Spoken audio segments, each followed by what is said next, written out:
আমি ফেসবুক থেকে প্রথম ইনকাম কত পেলাম এবং সেই টাকা দিয়ে কি কি করলাম সেটাই তোমাদেরকে আজকে দেখাবো। চলো তো বন্ধুরা চলো ভিডিওটা প্রথম থেকে শুরু করি। সন্ধ্যার সময় আমি আর আমার টুন্ডি সানেকে নিয়ে যাচ্ছি এটিএম হাতে নিয়ে উইথড্র করার জন্য।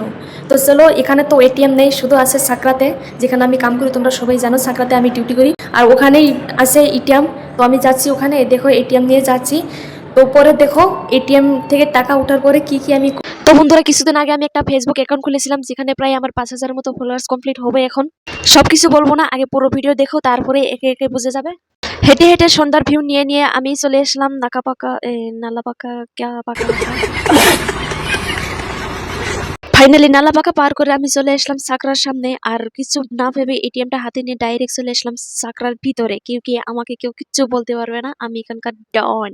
আর ভিতরে এসে দেখি আগে থেকে আল্লাহর দুটো পান্ডা এখানে কি যেন করছিল, মানে ওরাও টাকা উইথড্র করবে হয়তো, ওরাও বড় লোক। আরে ভাইয়া যাচ্ছ কেন? তোমরা টাকা চুরি করতে এসেছিলে নাকি? ধরা পড়ে গেলে নাকি? কিছুক্ষণ অপেক্ষা করার পর হাতাহাতি করে ফাইনালি আমি কিছু টাকা উইথড্র করেই নিলাম। এসো এসো, তোমার মালিক এখানে, এসো এখানে এসো। টাকাটা হাতে পেয়ে একটু ভাব দেখিয়ে চলে গেলাম সবার সামনে, আর চলে এলাম আখের জুস খেতে। আঙ্কেল আমাকে এক গ্লাস জুস বানিয়ে দাও ভালো করে, আর বলার সাথে সাথে আঙ্কেল বললো 2 মিনিট ওয়েট করো, পেয়ে যাবে। আর ফাইনালি আমাকে জুস দিয়ে দিল, আর আমিও খাচ্ছি। জুসটা খেয়ে চলে এলাম এই দোকানে একটু চিপস নিতে। চিপ বলতে তুলতুলে, আমি তুলতুলে নিয়ে নিলাম। আর হাতে দুটো তুলতুলে নিয়ে যাওয়ার সময় দেখা হলো আমার একটা ফ্রেন্ডের সাথে। ও হ্যাঁ, বান্ধবী। আর বান্ধবীটা আমার সাথে কথা বলে না, ও নাকি ব্রেকআপ হয়েছে। বান্ধবী ডিপ্রেশন আছে বলে আমিও চলে এলাম। আজকের ভিডিও ভালো লাগলে লাইক কমেন্ট সাবস্ক্রাইব, বাই।